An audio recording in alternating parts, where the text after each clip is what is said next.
Welcome, welcome. First off, Lions Club of International District 3234D2 जागतिक पर्यावरण दिन सप्ताहानिमित्त आज आपण या ऑनलाईन वेबिनार मध्ये उपस्थित झालात याबद्दल आपल्या सगळ्यांचं स्वागत. आज या वेबिनार मध्ये आपल्याला save electric and save environment या विषयीची माहिती ऐकायची आहे. ती माहिती ऐकण्यापूर्वी मी लायन सुजाता बियानी प्रेसिडेंट यांना विनंती करतो की त्यांनी सगळ्यांचं स्वागत करावं. Thank you, Mayur sir. Thank you so much. Yes. So yeah, as we all are aware that we are celebrating World Environment Day or week, which started on June 1st and will conclude tomorrow, that is on 8th June 2021. During this 1 week, we have organized many events, we have organized visits, webinars, and competitions, creating awareness amongst us and to the society at large. With the right initiative and right direction by Lion Mandrupkar sir and his members, 9 clubs are participating in this 1 week event.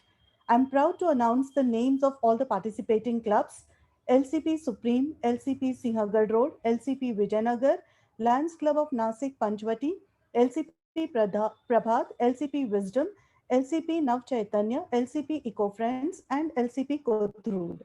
The motto of all the clubs is only one: let's nurture the nature so that we can have a better future. Though we are at the second concluding day, we know that we are going to protect our environment by whatever small ways we can. Friends, just as we progressed from darkness to a candle to powerful light bulbs, so are we regressing in a backward direction by wasting electricity. जी हाँ दोस्तों, आज का हमारा topic है safe electricity, safe environment. On behalf of Lions Club International and all the club PSTs and members, I, Sujata Biani, extend a warm welcome to our today's guest speaker, Shri Nileshji Salgaonkar, all the participants and guests. Thank you so much. Over to you, Mayur sir. Yes, thank you lion Sujata Biyani ji. अपने सभी का स्वागत KIA है. मैं आगे हमारे जो आज के चीफ गेस्ट है, स्पीकर है, उनका इंट्रोडक्शन करने के लिए मैं लायन चेतन जी को रिक्वेस्ट करता हूँ कि जो हमारे स्पीकर है उनका आप इंट्रोडक्शन कीजिए. Right, sir. So, good evening to all. This is Lion Chetan from Pune. Eco Friends. Chetan sir, 1 minute. तुमचा कॅमेरा चालू करता? Sorry? तुमचा कॅमेरा चालू करता? कॅमेरा चालू करू, 1 minute.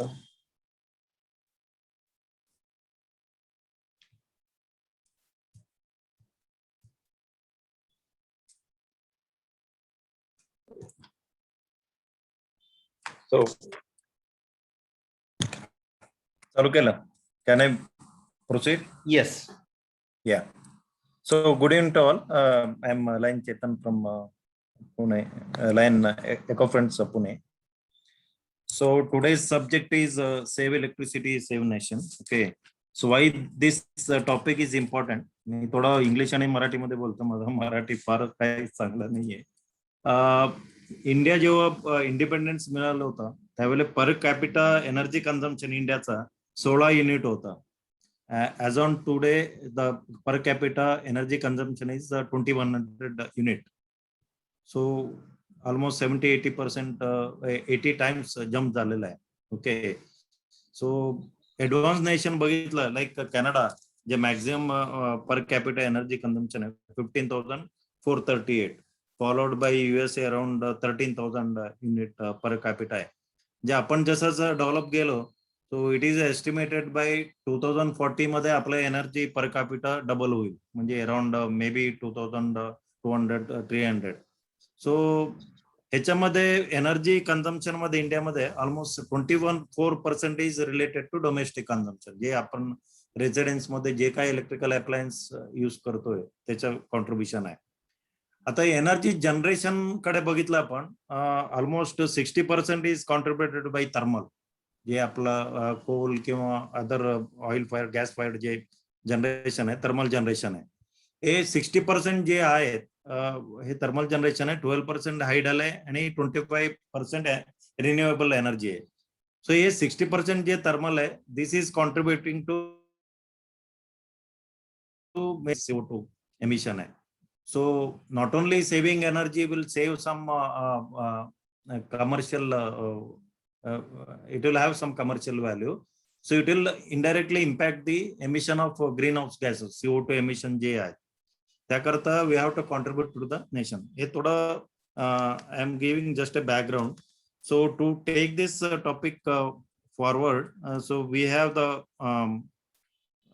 privilege of having Nilesh Salgaonkar. He's the BE electrical in electronic telecommunication. College of Engineering Pune मधून 1991 मध्ये पास आउट झाले and he is a certified energy auditor and he has established a firm called Technocrat Control System. A director and co-founder they are involved in industrial automation as well as they are carrying out training. यांचा professional interest आहे industrial automation मध्ये and he is very passionate about energy conservation. Okay, so he is from basically design and manufacture solution for industrial automation and they are associated with all the MNCs like Siemens, Schneider, KSB, Atlas Copco, etc. मी त्यांना विचारलं त्यांचं achievement काय ते पहिलं सांगायला तयार नव्हते and he has given me some key achievements.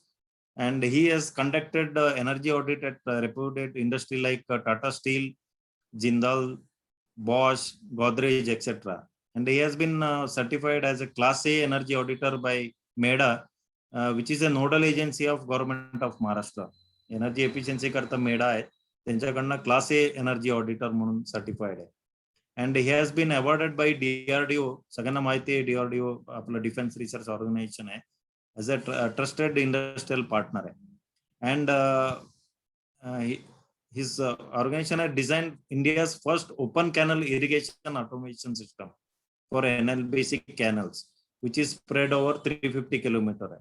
India's first open canal irrigation automation system any design and execution केले, and which has the potential to change water management scenario in India. So this is some brief background about our reputed speaker today. We have the privilege of having him, Mr. Nilesh Salgaonkar. So let us welcome him, and I request him to start the session. And a big hand of applause for giving this lecture. I welcome him, and I will welcome to you all. Thank you, sir. You can take it forward. धन्यवाद चेतन जी. माझं introduction तुम्हाला मिळालंच आहे. माझं energy हा माझा जिव्हाळ्याचा विषय आहे, त्यामुळे मला चांगली संधी मिळाली पुणेकरांशी संवाद साधायला. मी नाशिकला राहतो, तर तुम्ही माझा पहिलाच स्क्रीनवरचा जो एक छोटंसं ॲनिमेशन आहे ते तुम्हाला दिसतंय? ॲनिमेशन सगळ्यांना राईट सर. या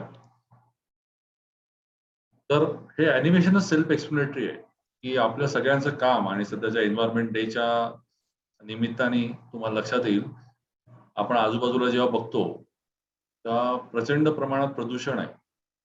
आपलं गाड्यांचं पण फ्युएलच्या एमिशन्समुळे खूप पोल्युशन होतं. असं वेगवेगळ्या कारणांमुळे आपलं एन्व्हायरमेंटची हानी होत असते आणि त्यातलं एक मोठं कारण आहे इलेक्ट्रिक कन्झम्पशन. त्याच्यावर आपण आज जास्ती बोलणार आहोत. तर चेतनजीने आधी म्हटल्याप्रमाणे इलेक्ट्रिसिटीचं मेजर जनरेशन इंडियामधलं, भारतामधलं हे थर्मल म्हणजे कोळशापासून होत असल्यामुळे पोल्युशन होण्यामागचा मोठा हात या इलेक्ट्रिसिटी जनरेशनचा आहे. आज आपण ह्या सिक्वेन्सची जाणार आहोत की आपण आधी थोडं प्रेझेंट सिनारिओ बद्दल बोलूया. म्हणजे जागतिक पातळीवर काय आहे. मी तुम्हाला फार बोर नाही करणार. आपण एक 2-3 स्लाइड मध्ये हे आठवूया की काय परिस्थिती आहे, परिस्थितीबद्दल बोलूया. मग ही जी गंभीर परिस्थिती आहे त्याच्यासाठी जगाच्या पातळीवर इंटरनॅशनल लेव्हलला काय उपाययोजना केली जाते, भारताच्या पातळीवर आपल्या देशाच्या पातळीवर काय उपाययोजना केली जाते, आणि मग आपण आपल्या स्वतःकडे बघूया की आपण काय करू शकतो. आणि नंतर सगळ्यात शेवटी आपण थोडंसं मी तुम्हाला वेज टू व्हॅलिडेट, म्हणजे आपण खरोखर एनर्जी कॉन्झर्वेशन करतो की नाही अतिशय सोपे. मी असं गृहीत धरतोय की तुम्ही सगळेजण आपापल्या घरांमध्ये किंवा ऑफिसेसमध्ये एनर्जी सेव्हिंग करायच्या मागे आहात. हा, त्यामुळे मी कुठेही इंडस्ट्रीमध्ये काय करता येईल वगैरे असं बोलणार नाहीये. मी जास्ती करून आपण आपल्या वैयक्तिक पातळीवर काय करू शकतो ह्याच्याबद्दल बोलणार आहे. ते सुद्धा जास्ती इलेक्ट्रिसिटी कन्झम्पशन बद्दल बोलणार आहे. मी तुम्हाला मोठी गाडी घेऊ नका वगैरे असं आज सल्ले देणार नाहीये. ठीक आहे. तर प्रेझेंट सिनारिओ बघूया आधी. फॉसिल फ्युएल म्हणजे काय, जे जमिनीच्या खालती फ्युएल मिळतं ते, म्हणजे त्यात कोळसा आला, त्यात खनिज तेल आली ज्याच्यातून पेट्रोल आणि डिझेल तयार होतं, त्यात गॅसेस आले, आपण घरी जो गॅस वापरतो नॅचरल गॅस तो पण जमिनीच्या खालती तयार होतो. तर हे जे सगळे फॉसिल फ्युएल आहेत ना, ह्याच्यापासून आज जवळजवळ 85% एनर्जी तयार होते. म्हणजे अख्खा आपण जगाचा जर विचार करतोय, जगाचा जर विचार केला आहे, इथे बाजूला एक ग्राफ दाखवलाय बघा. तर world total primary energy consumption, त्याच्यामध्ये 85% एनर्जी ही फॉसिल फ्युएल पासून तयार होते. फॉसिल फ्युएल म्हणजे पेट्रोल, डिझेल, गॅसेस आणि कोळसा. पण ह्याच्यात एक अडचण आहे की फॉसिल फ्युएल हे संपत आले, म्हणजे संपत चाललेत. दिवसेंदिवसाचा साठा कमी होत चाललाय. आपण इतका वापरतोय की असं म्हणतात की पुढच्या 50 वर्षानंतर हे साठे सगळे संपलेले असतील. त्यामुळे आपल्याला पर्यायी साठे शोधायची गरज आहे. आणि सगळ्यात महत्वाचं म्हणजे fossil fuel emissions increase green house gases. आपण नंतर ग्रीन हाऊस गॅस म्हणजे काय ते बघणार आहोत. Fossil fuel emissions increase green house gas emissions resulting into global warming. तर फॉसिल फ्युएलचा प्रॉब्लेम आहे. म्हणजे तुम्ही लक्षात घ्या की जगातली 85% एनर्जी, इलेक्ट्रिकल एनर्जी ही फॉसिल फ्युएल मधून तयार होते आणि फॉसिल फ्युएल मधूनच हे ग्रीन हाऊस एमिशन म्हणजे एक 6 प्रकारचे वेगवेगळे गॅसेस आहेत. त्यात प्रामुख्याने CO2 आहे, कार्बन डायऑक्साईड. हे सगळे गॅसेस आपल्या वातावरणात तयार होत असतात, जमा होत असतात आणि त्याच्यामुळे ग्लोबल वॉर्मिंग होतं. ते पण आपण बघूया काय होतं. तर हा पहिला एक धोक्याचा इशारा की इलेक्ट्रिकल एनर्जी जनरेशन हे फॉसिल फ्युएलनी होतं. तर भारतात काय होतं, तर भारतात बघा एक छोटासा ग्राफ मी दाखवलेला आहे. त्याच्यात तुम्हाला दिसेल की जे काय एनर्जी जनरेट होते, इलेक्ट्रिसिटी जनरेशन होते, त्यात रिन्युएबल एनर्जी 6%, हायड्रोइलेक्ट्रिक 9%, न्यूक्लिअर एनर्जी फक्त 2.5%, नॅचरल गॅस 5%, कोल म्हणजे कोळसा किती आहे, 76.2%, 76.2%. तुम्हाला लक्षात येईल की आपण काय प्रकारचं पोल्युशन करतो. एवढ्या अख्ख्या भारताची इलेक्ट्रिसिटी जनरेशन त्यातलं 76% जनरेशन हे फक्त कोळशामुळे होतं, कोळसा जाळून. तुम्ही जर कधी घरी कोळसा जाळला असेल तर तुम्ही बघितलं असेल की किती दूर बाहेर येतो त्याच्यात. तर रोज किती कोळसा जाळला जात असेल भारतामध्ये, कशासाठी, तर इलेक्ट्रिसिटी जनरेशनसाठी. हा भारतातला सध्याचा सिनारिओ आहे. आता आपण ग्रीन हाऊस गॅसेस कडे येऊया. तर हे 6 प्रकारचे गॅसेस आहेत, ग्रीन हाऊस गॅसेस वेगवेगळे. हे गॅसेस काय करतात, हे गॅसेसचं जसं प्रमाण वातावरणात वाढत जातं तेव्हा एक पूर्वी याचा छोटा लेअर होता, तो लेअर आता वाढत मोठा झाला. आणि त्याच्यामुळे काय होतं की सूर्याची जी किरणं आहेत ती पृथ्वीच्या पृष्ठभागावरून, पृथ्वीच्या सरफेसवरून रिफ्लेक्ट होऊन परत वातावरणात जायचे. ते परत जाण्यामध्ये अडथळा येतो. ते सगळी किरणं आहेत, जी सूर्याची किरणं, वेगवेगळ्या प्रकारचे अल्ट्राव्हायोलेट रेज, अजून कुठले रेज, हे सगळ्या वातावरणात जास्ती अडकतात. का अडकतात, तर तिकडे ग्रीन हाऊस गॅसेसचं प्रमाण वाढलंय. म्हणजे हे जे कार्बन डायऑक्साईड वगैरे हे सगळे 6 प्रकारचे गॅसेस आहेत, त्याच्यामुळे काय होतात, हे किरणं जे पूर्वी वातावरणात परत निघून जायचे रिफ्लेक्ट होऊन, ते तिकडे अडकतात. आणि अडकल्यामुळे काय होतं, या वातावरणाचं तापमान वाढतं, टेम्परेचर वाढतं आणि त्यामुळे पृथ्वीच्या पृष्ठभागाचं पण तापमान वाढतं. पृथ्वीचा पृष्ठभाग आणि हे वातावरण जे पृथ्वीला लागून आहे, ज्यात आपण जगतो, त्याचं तापमान दिवसेंदिवस वाढत चाललंय. किती वाढत चाललंय, तर 0.17 डिग्री सेल्सिअस पर डिकेड. प्रत्येक 10 वर्षामध्ये 0.17 डिग्रीज पर सेंटीग्रेड डिग्री सेंटीग्रेड पर डिकेड ह्या रेटने वाढत चाललंय. आता तुम्ही म्हणाले किरकोळ आहे ना, 0.17 काय, आम्ही इथे रोज 30-40 डिग्रीमध्ये राहतो. त्यांनी एवढा काय फरक पडतो? आम्ही 15 डिग्रीत पण राहतो आणि आम्ही 40 डिग्रीत पण राहतो. हे आपण ऍव्हरेज टेम्परेचर बद्दल बोलतोय जगाच्या. आणि जसं जगाचं टेम्परेचर खालती वरती होतं, पृथ्वीच्या वातावरण टेम्परेचर खालती वरती होतं, त्या सगळ्या वातावरणामुळे जो सगळं ऋतुचक्र आहे ते डिस्टर्ब होतं. समुद्राच्या पाण्याची पातळी वाढते, पूर येतात, वादळ येतात. तुम्ही स्वतःच आता ऑब्झर्व केलं असेल की गेल्या 8 वर्षामध्ये दरवर्षी आपल्याला 2-3 वादळांची नावं ऐकू येतात. जसं आता आपल्याकडे 15 दिवसामध्ये एक पूर्व किनाऱ्यावर पण आला आणि एक पश्चिम किनाऱ्यावर पण आला.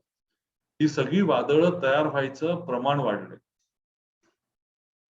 असं एस्टिमेटेड आहे की जर 2 डिग्री सेल्सिअस प्री इंडस्ट्रियल कालावधी म्हणजे कधी 1800 सालामध्ये 1800 सालापेक्षा 2 डिग्रीने टेम्परेचर आज पृथ्वीचं वाढलं तर त्याचे भयानक परिणाम होणार आहेत, असं शास्त्रज्ञांचं म्हणणं आहे.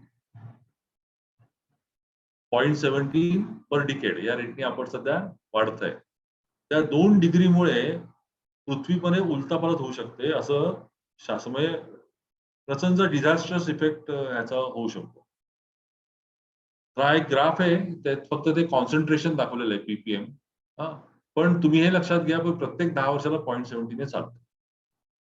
आणि जसं हे जास्त 2 डिग्री होईल तेव्हा ते प्रलयकारी असेल आणि पृथ्वीला खूप हानिकारक असेल आणि आपल्या सगळ्यांना जगणं कठीण होईल. बरेच छोटे बेट सारखे देश आहेत, म्हणजे तुम्ही मालदीव्स वगैरे ऐकून आहात, तिथे तर असं म्हणतात की पुढच्या 20 वर्षामध्ये हे देशच नष्ट होतील, कारण पूर्ण पाण्याने भरून जातं, कारण समुद्राच्या पाण्याची पातळी वाढणार आहे. हे एवढे याचे परिणाम आहेत ग्रीन हाऊस गॅसेसचे. आणि तुम्ही बघितलं की जर जगामध्ये 82% एनर्जी फॉसिल फ्युएलनी होत असेल आणि फॉसिल फ्युएलमुळे जर ग्रीन हाऊस गॅसेस तयार होत असतील तर हे होणं आपण थांबवू शकत नाही. मग काय करायला पाहिजे?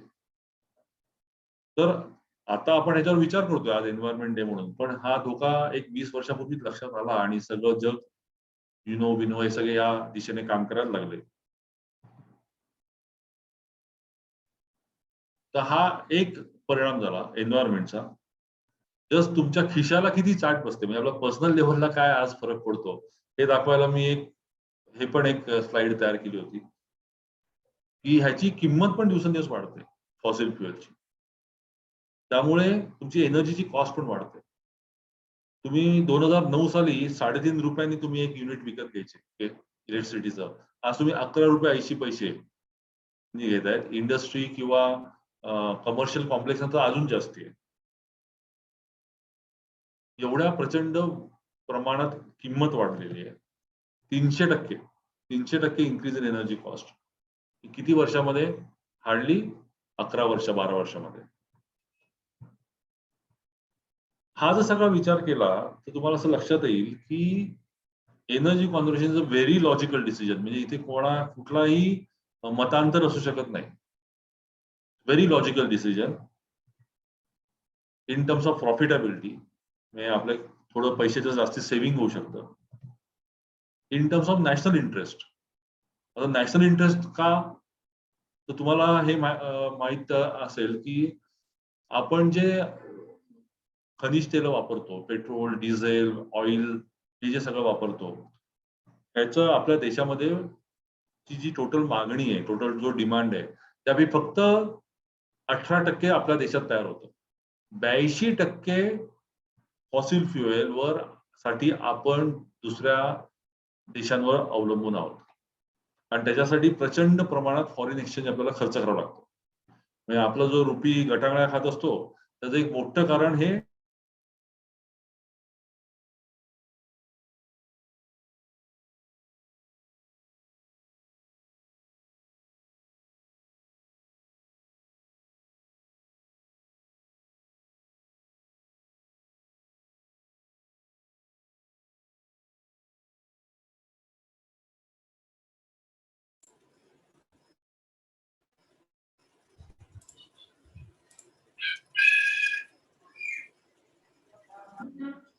Hello yes. Hello hello. तर त्यांची कनेक्टिव्हिटी गेली बहुतेक का? त्यांचा आवाज नाही हा. अजिबात. हो, मे बी इलेक्ट्रिसिटीचा प्रॉब्लेम झालाय पावसाच्या वातावरणामुळं.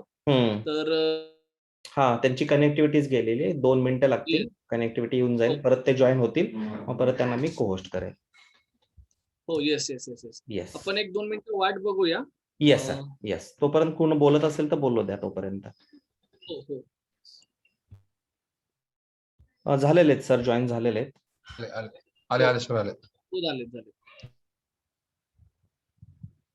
सर ऑडिओ बंद आहे तुमचा, निलेश सर. हो. सॉरी, माझ्याकडची पॉवर अचानक गेल्यामुळे मग माझं वायफाय बंद पडतं. आता मी डाटा मोबाईल नेटवर्क जॉईन करतो. नाही, नो इश्यू. एक मिनिट.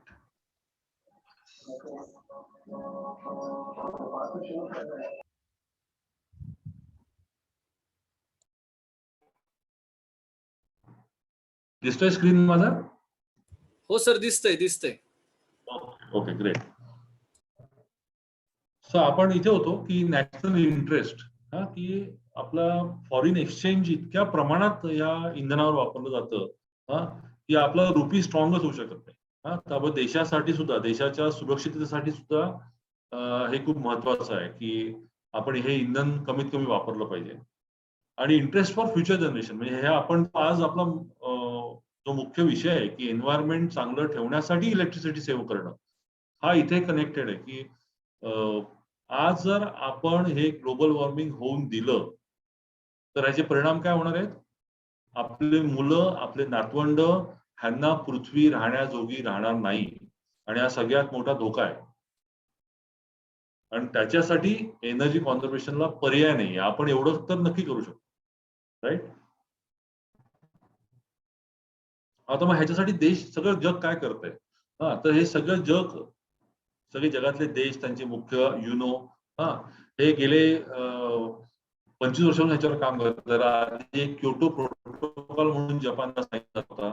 आता लेटेस्ट जे सगळे इनिशिएटिव्ह आहेत ते 2015 साली पॅरिसमध्ये एक कन्व्हेन्शन झालं, त्याला UN फ्रेमवर्क कन्व्हेन्शन म्हणतात ऑन क्लायमेट चेंज. आणि त्यांनी असं ठरवलं, मी त्यातला फक्त गाभा तुम्हाला सांगतोय, की त्यांनी असं ठरवलं की ह्या सेंचुरीच्या शेवटपर्यंत, म्हणजे 2200 सालापर्यंत 1.5 डिग्री पर्यंतच टेम्परेचर वाढून द्यायचं, त्याच्यावरती वाढून द्यायचं नाही. मग ह्याच्यासाठी काय काय करता येईल? त्यांनी प्रत्येक देशाकडून कमिटमेंट घेतल्या. म्हणजे तुम्ही मध्ये वाचलं असेल ते अमेरिकेच्या ट्रम्पनी घोषणा केली की आम्ही याच्यातून पॅक्टमधून बाहेर पडतो, आणि त्याच्यातून बरीच बोंबाबोंब झाली वगैरे.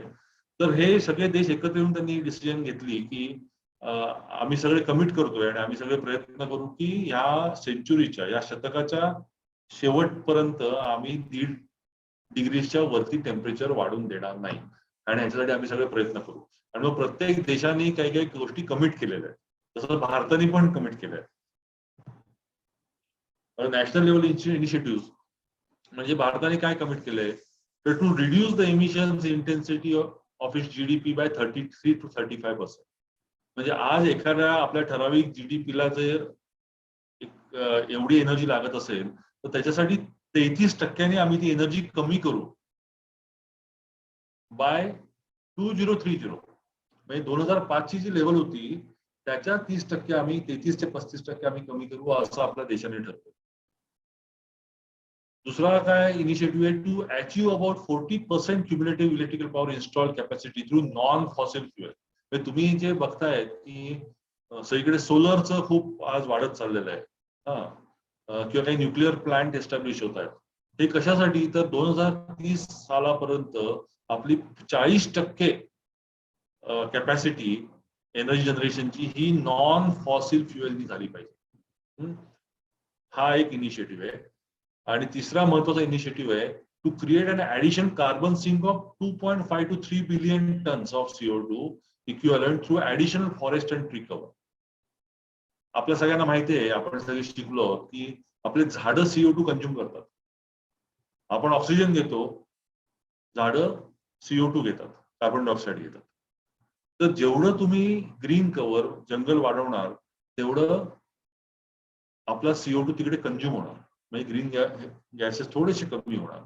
तर आपण असं म्हणतोय की एवढा गॅस कंझ्युम होण्या इतपत आपण जंगल वाढवणार आणि ग्रीन कव्हर वाढवणार. हे नॅशनल लेवलची इनिशिएटिव्ह आहे. म्हणून तुम्हाला जे जे काय दिसतं इलेक्ट्रिक कारला पुढा हे दिला जातो तो सुद्धा ह्या अनुषंगानेच आहे. हे सगळे उपक्रम देशांनी वेगवेगळ्या मार्गाने स्वीकारलेले आहेत. तुम्ही हे असे स्टिकर तुम्ही बघत असाल अगदी फ्रीजवर दिसतात, गिझर घ्यायला गेला तर तुम्हाला दिसतील. तर हे एसी वर दिसतील. फ्रीज आणि गिझर हे सगळ्यात जास्त एनर्जी खाणारे उपकरण आहेत. तर एक मोठा इनिशिएटिव्ह असा घेतला गेला आहे. एक आपल्या देशाने एक साधारणतः 2003 सालीच एक लॉ पास केला, एनर्जी लॉ. त्याच्या अंतर्गत एक ब्युरो ऑफ एनर्जी एफिशियन्सी नावाचं डिपार्टमेंट सुरू झालं दिल्लीमध्ये. त्यांचं काम हे आहे की भारताची एनर्जी एफिशियन्सी वाढवणं. तर त्यांचा हा इनिशिएटिव्ह आहे की त्यांनी जसा ISI मार्क असतो ना तसं ब्युरो ऑफ एनर्जी एफिशियन्सी असं स्टिकर देतं. ते प्रत्येक इक्विपमेंट प्रत्येक मॉडेलचं टेस्टिंग करतं आणि त्याप्रमाणे त्याला एक दर्जा देतं. 3 स्टार, 5 स्टार, 4 स्टार. 5 स्टार म्हणजे सगळ्यात जास्त एनर्जी इफिशियंट. तर ते त्यांचा एक उपक्रम आहे. दुसरा उपक्रम त्यांनी असा सुरू केला की जसा चार्टर्ड अकाउंटंट असतो ना तसा एनर्जी ऑडिटर पण त्यांनी तयार केला. म्हणजे एनर्जी ऑडिटर सगळ्या इंजिनियर्स म्हणून एक्झाम देऊन एनर्जी ऑडिटर्स तयार करायची मोठी मोहीम काढली. दरवर्षी ह्याच्या एक्झाम घेतल्या जातात. अतिशय सुंदर अभ्यासक्रम आहे. मी 2006 सालीच तेव्हा एनर्जी ऑडिटर झालो होतो. तर दरवर्षी एक्झाम होतात, एनर्जी ऑडिटर तयार होतात आणि जेवढे जास्ती एनर्जी ऑडिटर तयार होतील तेवढे जास्ती इंडस्ट्रीज वगैरे हॉटेल्स बिल्डिंग्स ते आपापल्या ऑडिट करून नवीन नवीन उपक्रम राबवतील. हा हेतू आहे. तर हे ब्युरो ऑफ एनर्जी एफिशियन्सीचं ओव्हरऑल कार्य आहे. तर हा त्यांचा एक स्टँडर्ड लेबलिंग प्रोग्राम जो आपल्याला रोज दिसतो. आता हे सगळं माहिती झाल्यानंतर आपण पाहिजे की आता आम्ही काय करायचं. वैयक्तिक लेवलला आपण काय करू शकतो. तर 3 नेहमी लक्षात ठेवायच्या गोष्टी. म्हणजे मी इंडस्ट्रियल ऑडिट करतो तेव्हा या 3 गोष्टींनीच बघतो की कुठलंही उपकरण कुठलीही प्रोसेस बघायची असेल तर कुठे वेस्टेज आहे का. आपण एनर्जी वेस्ट करतो का. साधा आपल्या घरावर आपण लाईट चालू करून फिरतो ना इकडे तिकडे ते वेस्टेज आहे. तर कुठे वेस्टेज आहे का. त्यामुळे आयडेंटिफाय अँड रिड्यूस वेस्टेज हा पहिलं काम. त्याला खर्च येत नाही, 0 पैसे लागतात. फक्त नजर तशी लागते. तर आपल्याला आधी वेस्टेजेस दूर करायचे. वेस्टेज तुम्ही जर पूर्ण दूर करू शकले तुमच्या घरातले किंवा ऑफिसमधले तर पुढची स्टेज येते की replace inefficient technologies with efficient. जशी जशी टेक्नॉलॉजी डेव्हलप होत जात आहे तसं तुम्हाला प्रत्येक आपण त्यानंतर बघणार आहोत की काय काय टेक्नॉलॉजीज आहेत. तर प्रत्येक विषयामध्ये तुम्हाला एनर्जी एफिशियंट टेक्नॉलॉजीज दिसतात आणि त्या वापरून आपण आपली एनर्जी कन्झम्पशन कमी करू शकतो. आणि तिसरा पर्याय आहे की use renewable technology as far as possible. आपल्याला आता आपल्याला माहिती आहे की फॉसिल फ्युएल पासून आपल्याला प्रॉब्लेम आहे. तर जेवढं काय रिन्युएबल एनर्जी म्हणजे सोलर विंड हे आपण किती वापरू शकतो हे जास्तीत जास्त प्रयत्न करू. तर आज सुद्धा आपण या घर आणि ऑफिस याला रिलेटेड या 3 गोष्टी फक्त आपण बघणार आहोत. आता तुम्ही जर आजूबाजूला वेस्टेजेस बघायला गेलात तर तुम्हाला हे तर एकदम कॉमन आहे. Lamps fan ACs without anyone in the room चालू असतात. तर हा एक मी नुसता ती लिस्ट करतो आणि मग काय करायचं ते बघूया. Using lamps during day time. तुम्हाला बऱ्याच वेळेला दिवसा ना आपण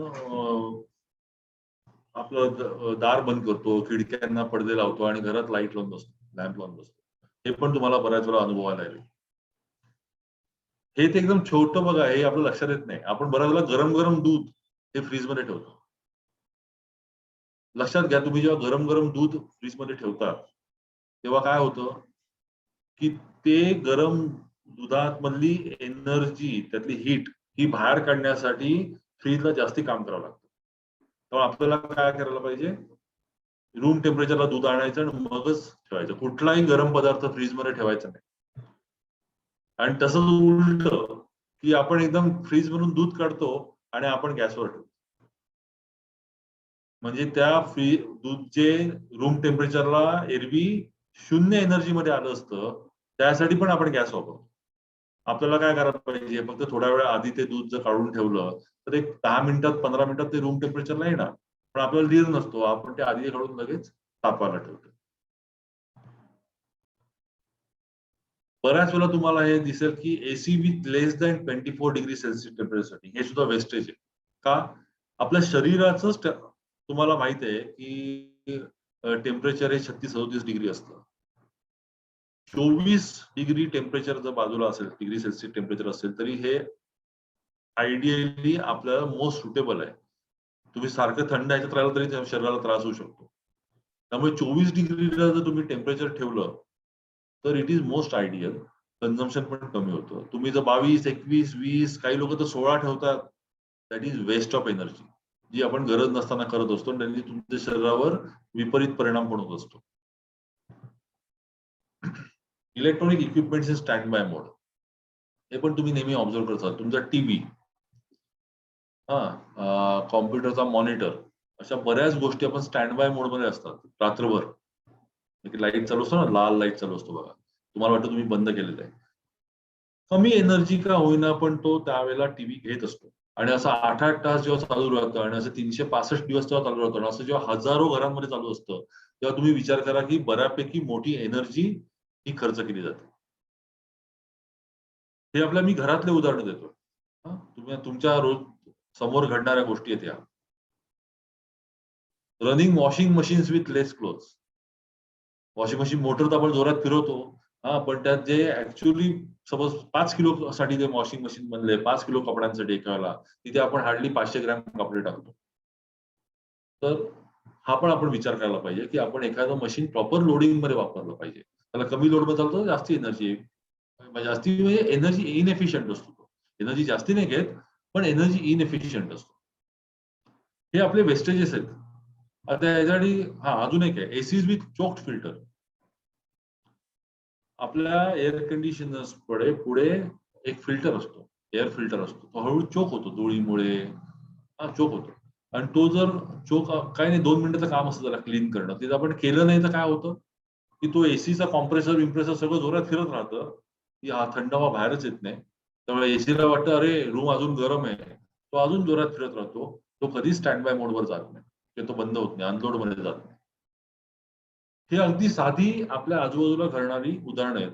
एवढ्या जरी गोष्टी केल्या तरी मला खात्री आहे तुम्ही बऱ्यापैकी मोठी अचिव्हमेंट करा. आता ह्याच्यासाठी आपण करायला काय पाहिजे, तर ते जे फिरतात ना, आपण लॅम्प इथे दिवा चालू आहे, तिथे दिवा चालू आहे, तर make family members aware about energy wastage.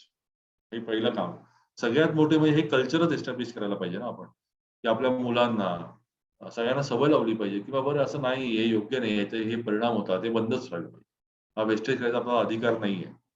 आणि मग जेव्हा आपण सारखं कोणाला तरी टोकू, पहिल्यांदा तर आपल्याला सवय लावली पाहिजे आणि मग दुसऱ्यांना टोकायचा आपल्याला नैतिक अधिकार येईल, त्यावेळेला मग आपण हे करू शकू. अजून त्याला एक पर्याय असा पण आहे, पर्टिक्युलर ऑफिसमध्ये वापरला जातो, यूज मोशन सेन्सर्स. असे सेन्सर्स मिळतात की जे माणूस आहे की नाही ओळखतात. तर माणूस असेल तोपर्यंत जेव्हा एसी चालू राहणार, माणूस नसेल तर ते आपोआप थोड्या वेळाने बंद होणार. असे ऑफिसमध्ये तुम्ही वापरू शकता. इव्हन तुम्हाला सांगतो, तुमच्या बिल्डिंगच्या स्टेअर केस जिना असतो, तिथल्या ट्यूबलाईट सतत चालू राहतात. तिथे तुम्ही हे मोशन सेन्सर वापरू शकता की माणूस आला तर तो दिवा लागणार, माणूस गेला की बंद होणार. हे होऊ शकतं.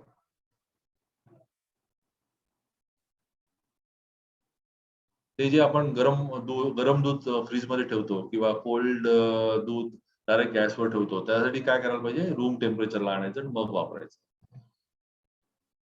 हा एक चांगला पर्याय आहे की तुम्ही एसी टेम्परेचर 24-25 डिग्रीला सेट केलं आणि फॅन चालू ठेवला, सिलिंग फॅन, तर खूप छान तुम्हाला ऍटमॉस्फिअर मिळेल. एकदा उद्या आता प्रयत्न करून बघा तुमच्या केबिन मध्ये किंवा तुमच्या रूम मध्ये. एसी टेम्परेचर 25 ठेवायचं आणि फॅन चालू ठेवायचा. तुम्हाला योग्य असा थंडावा मिळेल, जो अतिशय थंड पण नसेल आणि तुम्हाला अतिशय गरम पण नसेल. कम्फर्ट तुम्हाला मिळणार, जेवढा कम्फर्ट अपेक्षित आहे तेवढा तुम्हाला मिळणार आणि एनर्जी सेव्हिंग प्रचंड होणार. आणि हा तो इलेक्ट्रॉनिक इक्विपमेंट तर स्टँड बाय नाही, तुम्ही पूर्ण स्विच बंद करायला पाहिजे कधी. ही पण एक सवय लावून घ्यायला पाहिजे. तर आता हे एवढ्या गोष्टी ह्या वेस्टेजेस आहेत. म्हणजे तुम्ही उद्यापासून एवढ्या गोष्टी जरी फॉलो केल्या तरी तुम्हाला मोठा फायदा होईल. अजून एक मी याच्यात लिहायला विसरलो, एक असं पण करता येतं, काही लोक करतात की आपलं फ्रीज आहे ना, तो रात्री झोपताना त्याचा स्विच बंद करून टाकायचा, त्याची पॉवर ऑफ करून टाकायची आणि सकाळी परत उठला की ऑन करायची. त्यांनी पण चांगला फायदा होतो. कारण दिवसभर काय असतं, दिवसभर आपण फ्रीजचा दरवाजा उघडत असतो मध्ये मध्ये, त्यामुळे बाहेरची गरम हवा ही फ्रीजमध्ये जात असते आणि फ्रीजला सारखं स्वतःला कॉम्प्रेसर ऑन करून ते काम करावं लागतं. रात्री आपण जेव्हा झोपतो तेव्हा पुढचे 8 तास त्या फ्रीजचा दरवाजा कोणी उघडणार नसतं. मग अशा वेळेला तो फ्रीजचा तुम्ही बंद जरी करून ठेवला ना तरी काही प्रॉब्लेम. त्याच्यामुळे पण एक 5-10% सेव्हिंग होतं फ्रीजच्या एनर्जीमध्ये, असा अनुभव आहे. तर एवढ्या गोष्टी करून बघा. याला कुठलाही खर्च नाही. हा, 0 पैसे इन्व्हेस्टमेंट आहे. एवढा पैसे एवढं तरी तुम्हाला लिहून देतो की तुमचं महिन्याचं बिल हे कमीत कमी 15-20% कमी होईल. हा प्रयत्न एक करून बघा. आता आपण टेक्नॉलॉजीकडे जाऊया की replacement of inefficient technologies by efficient technology. आता पहिला तो उपाय तुम्हाला माहिती आहे, तुम्ही अर्ध लोकांनी केला पण असेल, एलईडी लॅम्प्स. की तुमचे सगळ्या ट्यूबलाईट, सगळे CFL लॅम्प्स, तो आपला कोणी जर पिवळा बल्ब वापरत असेल, पिवळा इनकॅन्डेसंट लॅम्प आपला एडिसननी शोधलेला, तर ते क्रिमिनल आहे सध्याच्या दिवसामध्ये. म्हणजे तुम्ही आता 40 वॅटची ट्यूबलाईट त्याऐवजी तुम्ही 18 वॅटचा एलईडी ट्यूबलाईट लावू शकतो. एलईडी लॅम्पचा फायदा म्हणजे तुम्हाला जवळजवळ 50% एनर्जी सेव्हिंग होतच, आणि सगळ्यात जास्ती महत्वाचं म्हणजे त्याची आयुष्य जास्त आहे, लाईफ टाइम जास्त आहे. तुम्ही जो एखाद ट्यूबलाईट तुम्ही ऑब्झर्व करा, पूर्वी तुम्ही ट्यूबलाईट घेतली ना की साधारण 6 महिन्यामध्ये त्याचा उजेड कमी व्हायचा, प्रकाश कमी व्हायचा. एलईडी मध्ये ते होत नाही. एलईडी मध्ये जास्ती तास, जवळजवळ तुम्हाला 3-3, 4-4 वर्षानंतर सुद्धा तो प्रकाश कमी झालेला दिसणार नाही. एलईडीचे काही फायदे आहेत, म्हणून सगळं जग एलईडीच्या मागे लागलेलं आहे. तुम्ही कोणी केलं नसेल एलईडीला शिफ्टिंग, तर लवकरात करून घ्या. हे पण बहुतेक कोणाकडे नसेल आज, म्हणजे कोणाकडे जुना टीव्ही असेल, आपला जो पिक्चर ट्यूबचा टीव्ही असायचा, तो किंवा मॉनिटर, कॉम्प्युटरचा मॉनिटर सुद्धा जुन्या टाईपचा असेल पिक्चर ट्यूबचा, तो लगेच बदलून टाका. कारण आता जे आपण जे चपटे वापरतो टीव्ही, एलईडी किंवा एलसीडी स्क्रीन असलेले, त्याचं कन्झम्पशन खूप कमी आहे. त्यामुळे मोठे पिक्चर ट्यूब वाले टीव्ही किंवा हे काढून टाका. आता एक इन्व्हर्टर एसी नावाची कन्सेप्ट तुम्हाला दिसेल.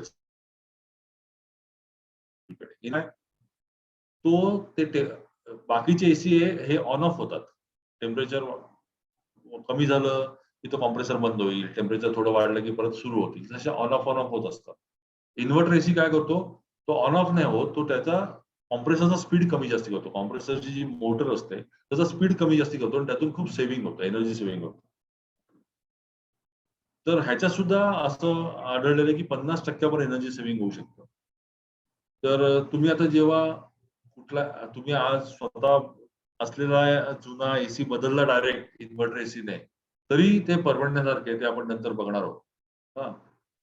तर नवीन घेताना तर नवीन इन्व्हर्टर एसीच घ्या, आणि आता एक्झिस्टिंग एसी जरी तुम्ही इन्व्हर्टर एसीने बदलला तरी तुम्ही तोट्यात जाणार नाही, मी तुम्हाला गॅरंटी देतो.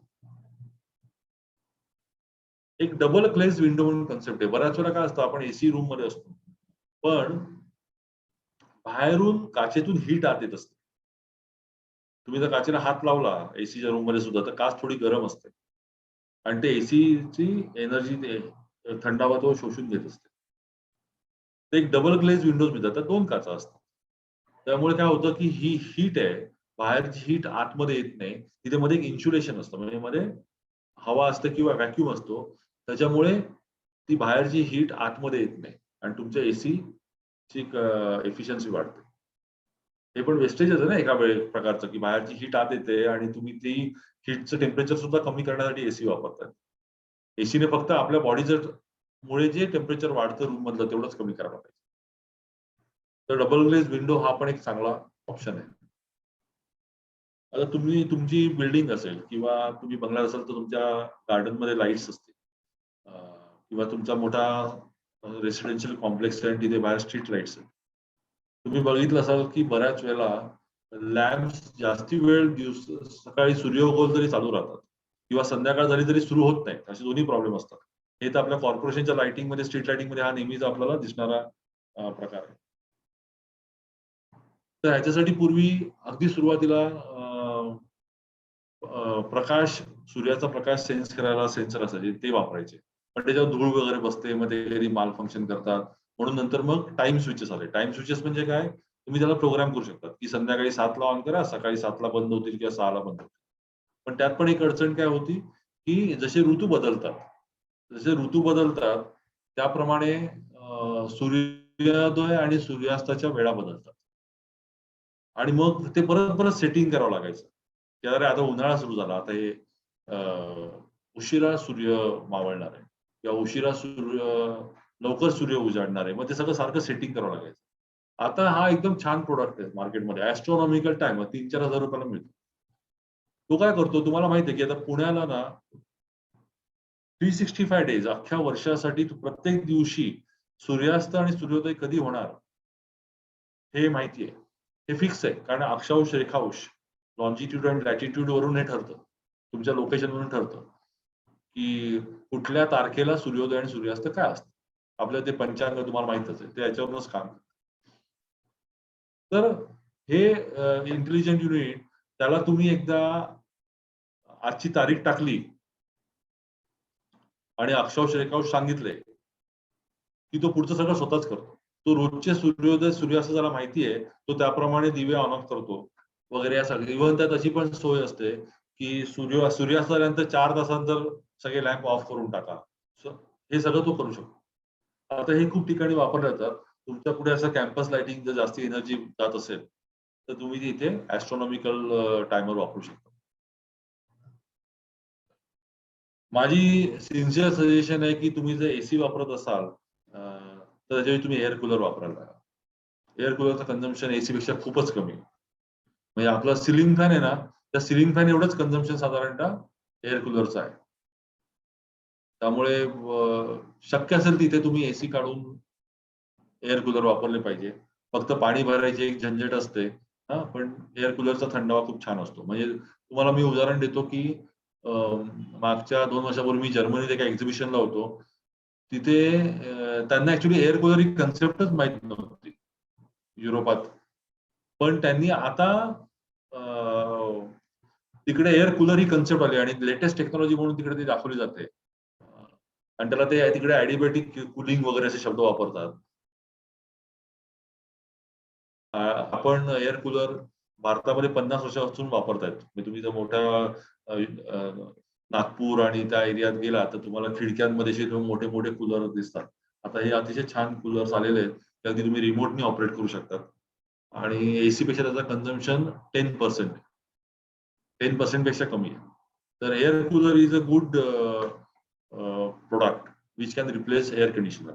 एअर कंडिशनर ही अतिशय म्हणजे मी ऑफिसमध्ये एसी वापरतो, पण ते जास्ती मला नॉईज नको असतो म्हणून वापरतो. पण मी घरामध्ये एसी ठेवला नाहीये, मी ते एअर कूलर आहे. तर तुम्ही एअर कूलरचा थंडावा एकदा अनुभवा आणि मग ठरवा.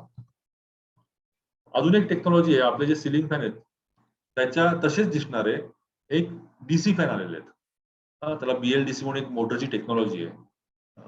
तर ते आता खूप पॉप्युलर झाले. तुम्ही कधी वेबवर शोधा, भरपूर मॅन्युफॅक्चरर्स भारतामध्ये आहेत.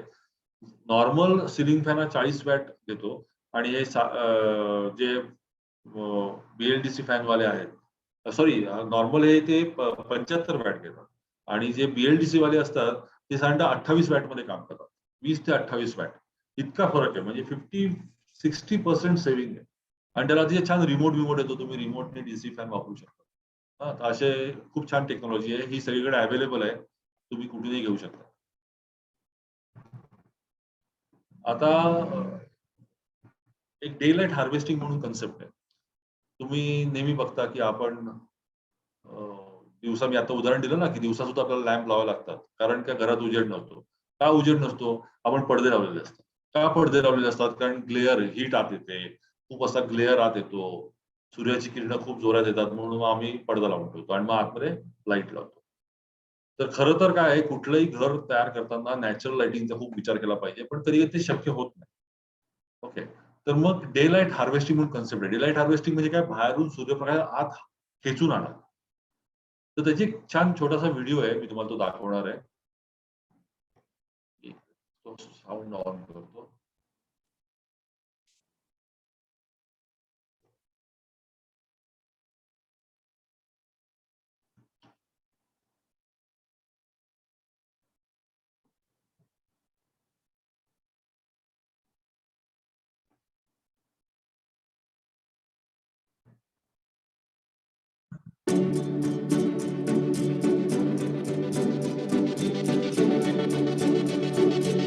आवाज येतोय ना? हो, येतोय येतोय. हा येतोय.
हा जो डाव्यातला दिसतोय, हा झाला लाईट पाईप म्हणतात. हा एक ऍक्च्युली एक अल्युमिनियमचा पाईप आहे. त्याचा आतमध्ये खूप छान त्याचं फिनिशिंग केलेलं आहे. त्यामुळे ते सूर्यकिरण सगळी अशी रिफ्लेक्ट होतात, खालती येतात. ही कन्सेप्ट आहे. तुम्ही इथे बघा, हे एक छोटं ऑफिस आहे आणि ऑफिसमध्ये जे तुम्हाला लॅम्प दिसत आहेत ना, ऍक्च्युली सूर्यप्रकाश आहे. आणि कुठली हीट आतमध्ये येत नाही आणि ग्लेअर येत नाही. असे अनेक day lighting harvesting is a big subject. तर तुम्ही जिथे शक्य तिकडे डे लाईट हार्वेस्टिंग जर करू शकलात, की आता सूर्याचा प्रकाश आत खेचून आणायचा आहे, तसे तुम्हाला पाईप मिळतील, तरी तुम्ही आत प्रकाश आणू शकता. मग तुम्हाला दिवसा दिवे लावायची गरज नाही. याच्यात हे खरं चेतन सरांचं फील्ड आहे, हीट पंप. हा, तर तुम्ही जो नॉर्मली घरी इलेक्ट्रिक हीटर वापरतात पाणी गरम करायला, त्याच्याऐवजी तुम्ही हीट पंप वापरू शकता. हे आता मोठ्या हॉटेल्स आणि हॉस्पिटलमध्ये वापरायला लागले. आता घरासाठी सुद्धा मॉडेल्स लागलेले. 30% एनर्जी लागते. म्हणजे तुम्हाला 1 किलोवॅटचा गिझर घेतला, तुम्ही 1 किलोवॅटची 300 वॅटचा तो हीट पंप असतो, तो तेवढ्याच पाणी गरम करायला 300 वॅटचं एनर्जी घेतो. इलेक्ट्रिक हीटर आता तुम्ही हीट पंप मध्ये कन्वर्ट करू शकता किंवा आणू शकता. अजून एक कन्सेप्ट आहे की तुमचा कोणाचा बंगला असेल आणि त्याला खूप वरती मोठं रूफ आहे आणि आतमध्ये एसी लावताय, तर ते रूफ तापल्यामुळे सुद्धा तुमचा एसीचा कन्झम्पशन वाढतं. त्याला उपाय काय आहे की त्याचे हीट रिफ्लेक्ट करणारे पेंट येतात. ते तुम्ही घराच्या वरच्या छताला जर मारले, पत्र्याला मारले किंवा त्या स्लॅबला वरतून मारले, तर तुमचं कन्झम्पशन कमी होणार. म्हणजे चांगलाच फरक पडतो. म्हणजे 4-4, 5-5 डिग्रीचा फरक पडतो आपल्या रूम टेम्परेचरवर. असे पण टेक्नॉलॉजी अवेलेबल आहेत, हे तुम्ही वापरू शकता. आणि सगळ्यात महत्वाचं म्हणजे हे, तुम्ही आता कुठलंही इक्विपमेंट घेतलं तर तुम्ही हे स्टार लेबल बघायचं. फ्रीज घेतला, टीव्ही, फ्रीज, एसी आणि गिझर घेताना तुम्ही हे बघायचं आणि शक्यतो 5 स्टार असलेला घ्यायचा. महाग असतो, तो महाग कसा नसतो ते मी तुम्हाला पुढे सांगतो, पण तो खरा घेताना किंमत त्याची जास्ती असते. हे तुम्ही कधी पाळा. तुम्ही कुठलाही जास्ती एनर्जी कंझ्युम करणारे इक्विपमेंट घ्या तेव्हा हे स्टारचं स्टिकर बघा त्याच्यावर आणि मगच तुम्ही घ्या. आता हे झालं efficient technologies replace inefficient technology. आता आपण दोन फक्त स्लाइड्स माझ्या या सोलर बद्दल. आता नॉन कन्व्हेन्शनल एनर्जी म्हणजे किंवा रिन्युएबल पॉवर, तर तुम्हाला सगळ्या सोलर माहिती आहे, घरासाठी सोलर वापरतात तेवढं माहिती आहे. तर तुम्ही तुमच्या घरावर बंगल्यावर तुम्ही सोलर पॅनल्स लावू शकता, एनर्जी जनरेट करू शकतात. महाराष्ट्र गव्हर्नमेंटच्या स्कीम्स पण आहेत की तुम्ही एनर्जी ही तुम्ही MSCB ला म्हणजे आपल्या MACD ला देऊ शकतात आणि त्याबद्दल तुमचा खर्च पण कमी होऊ शकतो.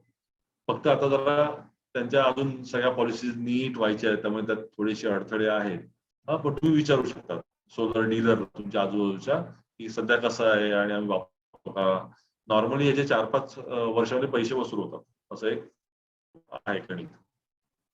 आणि हे तर तुम्ही कोणी वापरलंच पाहिजे असं माझं म्हणणं आहे. मग वापरत नसाल तर ते क्रिमिनल आहे. कारण पुण्यामध्ये पण थंडी असते, नाशिकला पण आता थंडी असते. जेव्हा आपण भरपूर दिवस वापरत असतो तर तुमच्याकडे जागा आहे आणि तुम्ही जर वरती सोलर हीटर लावले, सोलर वॉटर हीटर, तर त्याचं प्रचंड प्रमाणात एनर्जी सेव्ह होते. म्हणजे मला फक्त आता मी पण घरी लावलेलं आहे, मला वर्षातून फक्त 3-4 वेळेला इलेक्ट्रिक गिझर ऑन करावं लागतं. अदरवाईज कडकडीत पाणी 24 तास अवेलेबल. आता याची किमती पण कमी झालेल्या आहेत आणि माझ्या मते असं पण आहे की तुमची बिल्डिंग असेल किंवा घर असेल तर तुमच्या प्रॉपर्टी टॅक्स मध्ये काहीतरी 5% बेनिफिट पण असतो जर तुम्ही हे लावलं असेल तर, कारण गव्हर्नमेंटला ते प्रमोट करायचं. हा एक चांगला उपाय. आता हे जे सगळे आहेत घेताना किंमत असते ना. सोलर वॉटर हीटर म्हटलं तर किंमत आहे. 5 स्टार रेटिंगचा फ्रीज घ्यायचा त्याची किंमत महाग आहे. मग ह्या डिसिजन कशा घ्यायच्या. तर नेहमी ना लाईफ सायकल कॉस्ट म्हणून एक कन्सेप्ट आहे. लाईफ सायकल कॉस्ट म्हणजे काय, तर काय काय कॉस्ट इन्व्हॉल्व असतात.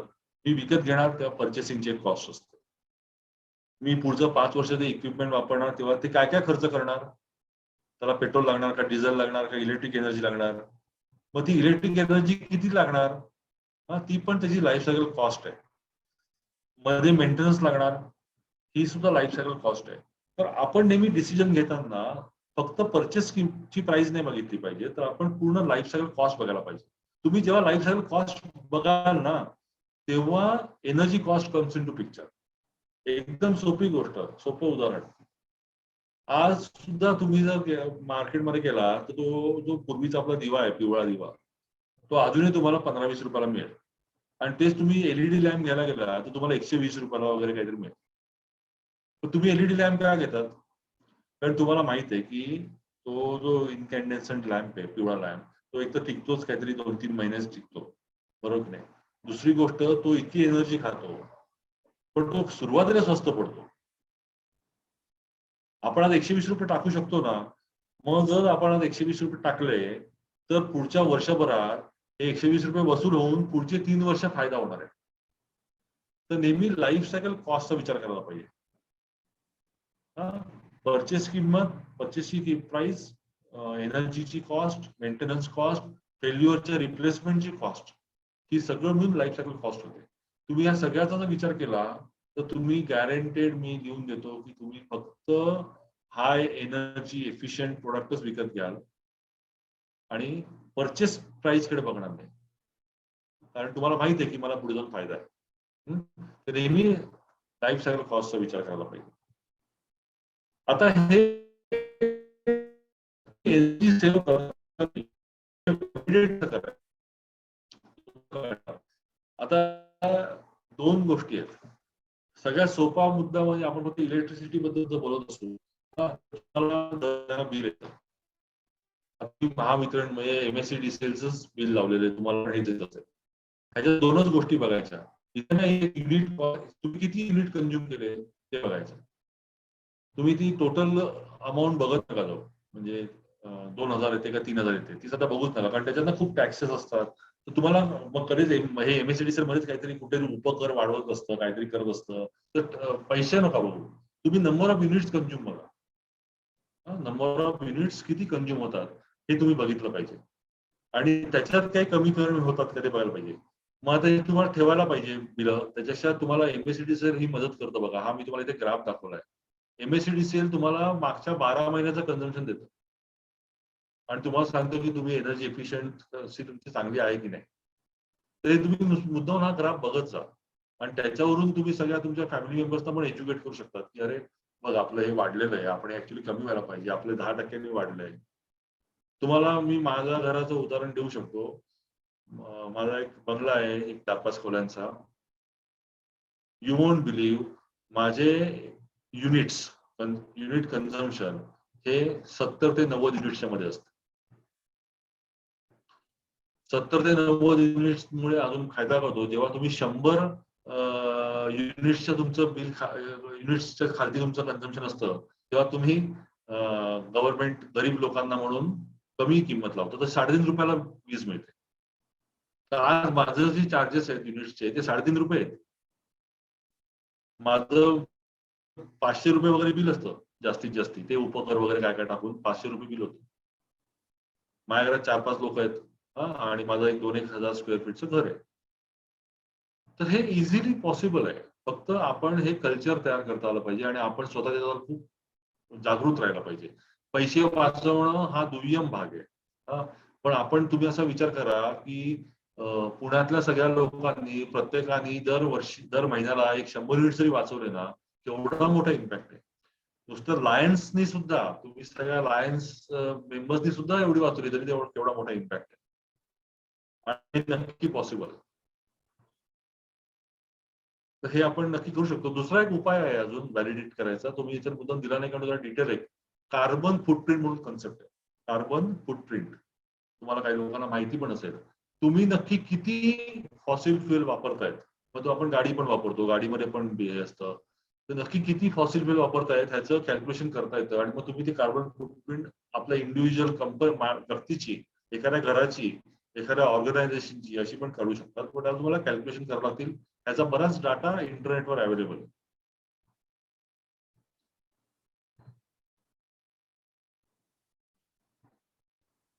आता माझं प्रेझेंटेशन संपलेलं आहे. तुम्ही मला काही प्रश्न असेल तर विचारू शकता.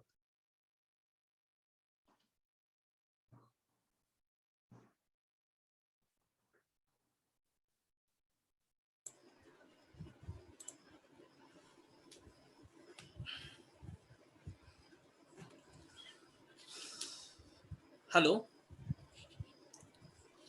हा, हॅलो. येस. सो कोणाला काही प्रश्न असेल तर आपण आपला ऑडिओ सुरू करून विचारावं. अदरवाईज आपण चॅट बॉक्स मध्ये सुद्धा विचारू शकतात. हा, रमेशजी बोला. अनम्यूट करून बोला. सर अनम्यूट ऑन करू का मी? हो हो हो हो. येस. आता ज्यांना बोलायचं आहे त्यांनी स्वतः अनम्यूट करावं आणि आपलं बोलणं झालं की आपण आपला हे बंद करावं, माईक बंद करावी, नम्र विनंती. सर तुम्ही शेअर स्क्रीन जर बंद केली तर खूप छान होईल सर. हो, चालेल. नमस्कार. मी निलेश सर, फारच उत्तम तुम्ही सांगितलेलं आहे, अप्रतिम. तर तुम्ही एक हीट पंप बद्दल बोललात, तर ते घरी वापरता येईल का, म्हणजे गिझरच्या ऐवजी? आता असे मॉडेल्स आलेले आहेत. अच्छा. थोडं मी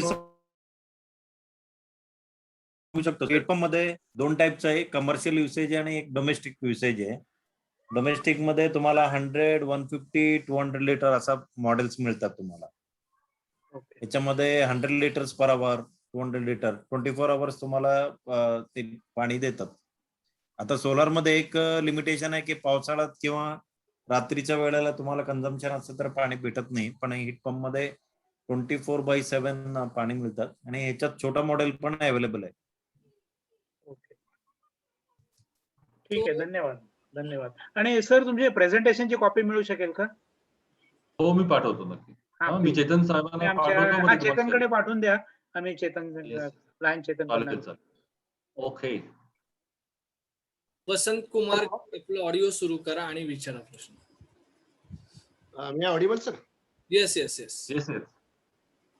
मला निलेश सरांना एक विचारायचं आहे की एखाद्या सोसायटीमध्ये साधारणपणे 200 फ्लॅट्स आहेत, तर या सोसायटीच्या दृष्टिकोनातून जी कॉमन लाईट असते तिथे जर आपल्याला सेव्ह एनर्जी करायची असेल तर काय उपकरण, त्याला काही पर्याय किंवा काही त्याला तुम्ही जी आता उपकरणं जी सांगितली आहेत ती आपण इन्स्टॉल करू शकतो का? कारण आता आम्ही सोसायटीमध्ये सोलर लावलेलं आहे, म्हणजे सोलर एजन्सी म्हणून. तर त्याच्यामध्ये आमचा बरोबर 20% बिलाचं फरक पडलेला आहे. तर याच्यामध्ये ते अजून कमी करण्याकरता आपल्याला करता येईल. जिथे आमचं ₹1,00,000 बिल येत होतं, तिथे आता जवळ-जवळ म्हणजे एम-एस-सी-बी प्लस मायनस करून डेबिट क्रेडिट करून साधारणपणे आता काहीतरी 50,000-60,000 65,000 पर्यंत येतंय. ते अजून अरे आपल्याला काही कमी करता येईल. कारण जास्त हो. वापर कसा होतो, सोसायटीमध्ये बेसिकली लिफ्ट असतात आणि हम्म. हे जे न्यूजपेपरवाले, न्यूजवाले जे असतात ते सारखे लिफ्ट वापरतात. हो. आणि हो. जी लहान मुलं जी असतात, जरी दुसऱ्या मजल्यावर असलं किंवा पहिल्या मजल्यावर असलं तरी ठीक आहे. पण सीनियर सिटिझन तर गोष्ट सोडून द्या. परंतु हे लहान मुलं सारखं अपडाऊन करत असतात. त्यामुळे हम्म. हा जो प्रत्यक्षात जो काही अडचण येते, की सर्व भार काय होतं ना, ते सोसायटी बघून घेईल. एकदा का त्या फ्लॅट धारकाने मेंटेनन्स दिला, की तो म्हणतो की सोसायटी बघून घेईल. मग कोणी दरवाजे नीट Correct. लावत नाहीत किंवा मी सांगितल्याप्रमाणे घरगुती जसं एक मला 2 गोष्टी अतिशय आवडल्या त्या कुठल्या, की रात्रभर टीव्ही बंद केल्यानंतर समजा आपण सगळा मेन स्विचच जर बंद केला आणि एसीचा आपला ह्याचा फ्रीजचा, तर निश्चितच सेव्ह होतं. हे मी माझा प्रत्यक्ष अनुभव आलेला आहे. माझे 10-15 युनिट वाचलेले आहेत. म्हणजे I am totally agree your. हे जर प्रत्येकाने जर केलं आपल्या घरापासून सुरुवात, म्हणजे म्हणतो ना, की शिवाजी दुसरीकडेच आम्हाला जन्माला आला पाहिजे, आपल्या घरात नको. पण आपणापासून जर आपण तयारी केली, हे निश्चितच फायदा होईल. मला या 2 गोष्टींचं थोडं जरा अजून जरा स्पष्टीकरण दिलं, तरी मला तुमचा मोबाईल नंबर आणि मेल आयडी मिळालेला आहे. त्याप्रमाणे नाहीतर मी तुमच्याशी पर्सनल संपर्क करेन. Yes, yes. तुम्हाला इथे 2 गोष्टी करता येतील. तुमचं जे कॅम्पस लाइटिंग आहे तिथे तो ॲस्ट्रॉनॉमिकल टाइमर तुम्ही वापरू शकता. कॅम्पस लाइटिंगसाठी. आणि ते रात्री दिवे तुम्ही बंद पण करू शकता. म्हणजे सपोज तुमचे असं इमॅजिन करा, तुमच्या कॉम्प्लेक्स असेल आणि त्यात तुमच्या एक 12-15 ट्यूबलाइट्स असतील. तर त्यातले ट्यूबलाइट्स तुम्ही 1-2च ट्यूबलाइट रात्री 12 नंतर ऑन असतील, असं पण करू शकता. हा पहिला मुद्दा. दुसरं, तुमच्या पॅसेजेस आणि स्टेअरकेस तिथे जर तुमचे लाईट्स दिवसा पण चालू राहत असतील, लॅम्प दिवसा पण चालू राहत असतील, तर नाही, तिथे दिवसा नाही, तुम्ही रात्री.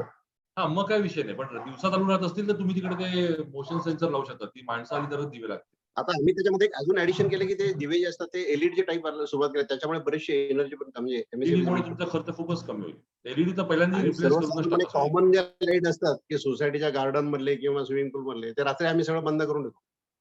Correct, correct, correct. आणि एलईडी थँक्यू, नाही तर थँक्यू, करूनच थँक्यू. टाका. Yes, yes. पण थँक्यू. अतिशय छान इन्फॉर्मेशन दिली तुम्ही आणि technically I mean you are really sound for that. I mean really appreciate to thanks for the Lions Club, all the organizations. Thank you. Thank you. Yes, next question, Lion Suhash Kulkarni. Please unmute your sound and ask. Nilesh sir नमस्कार. फार छान माहिती नमस्कार. दिली, अतिशय उपयुक्त माहिती आहे. अनफॉर्च्युनेटली घरचे पार्टिसिपेट करू शकले नाहीत कारण काही कारण आहे, पण ते तुमचं रेकॉर्डिंग दाखवून मला नक्कीच काही गोष्टी इम्प्लिमेंट करायच्या आहेत. माझा एक सोपा प्रश्न जो आहे की सगळ्या गृहिणींना पण असेल, आपण जे म्हटलं की रात्री फ्रीज बंद करा, तर फ्रीज बंद केल्यानंतर आतला अन्न खराब होईल का? हा माझा सोपा प्रश्न आहे. हा, तो खराब होणार नाही. कारण जेव्हा तुम्ही फ्रीज रात्री 9, 10, 11 वाजता बंद कराल, तेव्हा फ्रीज मध्ये ऑलरेडी कमी टेम्परेचर असतं. ओके. बरोबर आहे. आणि आपला फ्रीज बऱ्यापैकी इन्सुलेटेड असतो. हो. त्यामुळे ते टेम्परेचर कमी कधी होतं, जर तुम्ही दरवाजा उघडला तरच. ओके. हा, म्हणजे कमी होईल ते अगदी किरकोळ जे काय इन्सुलेशन थोडंसं कुठेतरी लीक असेल, त्यांनी जेवढं कमी होईल तेवढंच होईल. त्यामुळे सपोज तुम्ही असं इमेज, तेव्हा सपोज तिकडे जर 7 का 8 डिग्री टेम्परेचर असेल, तर सकाळपर्यंत जास्ती एखाद्या डिग्रीने वाढलेलं असेल.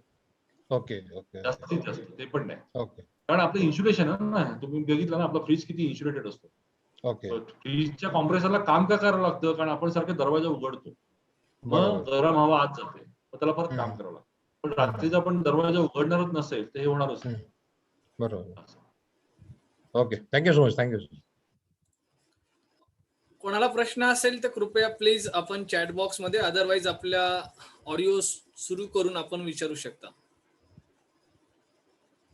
कोलचं तुम्ही जे म्हणलं थर्मल पॉवर, सॉरी येतो आवाज? येतोय. थर्मल पॉवरचं त्याचं हो, कोलचं लाईफ किती 100-1 वर्ष पण म्हटलं ना आपण. हो, कोळसा हे आता 50 ते 60 वर्ष टिकणार आहे ते फॉसिल फ्युएल्स आपल्याला, म्हणजे माय गॉड, असा अंदाज आहे. तेवढ्या वेळात आता solar sorry. Solar, wind, nuclear, hydro ह्याला पर्याय नाही. ओके. मी थोडंसं कमर्शियल विचारत होतो, आमचं बिझनेस स्कूल मधलं आहे. येस, कोणाला प्रश्न आहे का? Please unmute your self and ask. So I think वेळ. सर मी एक विचारू का सरांना? हो ताई, विचारा. सरांना मला असा प्रश्न आहे की साधारण 4-5 वर्षापूर्वी संपूर्ण महाराष्ट्रात वीजच नव्हती, सारखं लॉकडाऊन असायचं आणि ह्या 1.5 वर्षात मात्र लॉकडाऊन एकदम संपलं. त्याला काही वेगळं कारण आहे का? म्हणजे तुम्ही एवढ्या मोठ्या प्रमाणात काम करता म्हणून हा प्रश्न नाही, विचारला. एक तर जनरेशन पण वाढलंय. म्हणजे गेल्या 3 वर्षात जनरेशन आपली ऍक्टिव्हिटी वाढलेली आहे. म्हणजे आता इलेक्ट्रिसिटी जनरेशन जास्ती होते, हे एक कारण. दुसरं, सोलरचं प्रमाण पण वाढलेलं आहे. आणि तिसरं म्हणजे तुम्हाला फार झळ पोचली नाहीये, आता सुद्धा पोचत नाही, कारण MSEDCL असं केलंय ना की जिथे बिल भरणा कमी होतो तिथे ते जास्ती लोड शेडिंग करतात. आता समज पुण्यातून त्यांची जर 95% रिकव्हरी होत असेल पैशांची, म्हणजे बिलाची, तर पुण्यात ते लोड शेडिंग करणार नाहीत. ते ग्रामीण भागात जर त्यांना असं वाटलं एखाद्या ग्रामीण भागातून 50%च भरणा होतोय, तर तिथे ते लोड शेडिंग जास्ती करतात, अशी त्यांची पॉलिसी आहे. त्यामुळे शहरातल्या लोकांना आता कमी जाणवतं. उलट पूर्वी आम्हाला सांगायचे की खेड्याला इलेक्ट्रिक नाही म्हणून तुमचं लोड शेडिंग आम्ही करतो, असं आम्हाला उलट उत्तर दिलं होतं त्यांनी. आता इलेक्ट्रिसिटी जनरेशन आहे बऱ्यापैकी. म्हणजे आता उलट असं झालेलं आहे की सोलरमुळे कधी कधी एक्सेस वीज असते आणि थर्मल पॉवर स्टेशनला असं नाही करता येत की वीजची मागणी कमी झाली म्हणून आता कमी जनरेट करा. त्यांना ती तेवढी जनरेट होतेच, कधी इनएफिशियन्सी वाढते त्यांची. त्यामुळे आता महाराष्ट्र गव्हर्नमेंट आहे ते सोलरला कागदावर जरी सगळं लिहिलेलं असेल की तुम्ही प्लॅन टाका, मग तुम्हाला आम्ही अशी मदत करू, मग तुम्हाला तुमचं आम्ही विकत घेऊ, हे सगळं कागदावर पॉलिसी आहे, पण त्याची प्रोसेस त्यांनी इतकी स्लो करून टाकलेली आहे की लोक त्याच्या वाटेला जात नाहीत. कारण त्यांचा थॉट प्रोसेस अशी आहे की त्यांचे जनरेशन सेंटर मग त्यांचे वाया जातात. सध्या अशी परिस्थिती आहे. त्यामुळे सध्या वीज हे कमी नाहीये, म्हणजे वीज जनरेशन भरपूर असल्यामुळे पुरेसा साठा आहे, पुरेशी कॅपॅसिटी आहे. तरीच मी एक प्रपोजल दिलं होतं MSEB ला की तुमच्याकडे जिथे जिथे मोठे मोठे हे आहेत, सेंटर्स आहेत की जिकडे तुम्ही ट्रान्सफर करता, ते असे एकर ऑफ लँडवर त्यांचे युनिट्स आहेत, तर त्यांना म्हटलं होतं की कंपाऊंडला तुम्ही सोलर पॅनल लावा आणि ती वीज याला घ्या. तर त्यांनी अजिबात त्याच्याकडे दुर्लक्ष केलं. आता मला कळलं की त्यांची काय त्यांना त्यांचा प्रॉब्लेम सुद्धा उलटा झालेला आहे की त्यांचं जनरेशन करून कोणी घ्यायला वीज नसतं ना, म्हणून त्यांची अडचण होते. तर हे वायफाय किती येतो ते दिवस रात्र चालू राहतं कधी बऱ्याचशा घरांमध्ये? ते किरकोळ आहे, दॅट यू कॅन इग्नोर. आणि काय आहे ते मी बोलणार पण नाही, कारण ते जीवनावश्यक गोष्ट आहे. अच्छा, वायफाय हल्ली किरकोळ आहे वायफाय एवढं. ओके. एक चॅट बॉक्स मध्ये प्रश्न आला तर आय थिंक तो चेतन सरांनी त्यांना आन्सर दिलंय, पण जरी त्यांना अजून सॅटिस्फॅक्शन नसेल तर अनम्यूट करा आणि विचारा.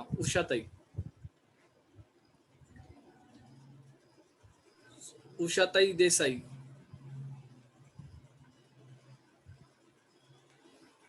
Hello. I think unmute request पाठवली त्यांना, माझं त्यांनी अनम्यूट नाही केलेलं.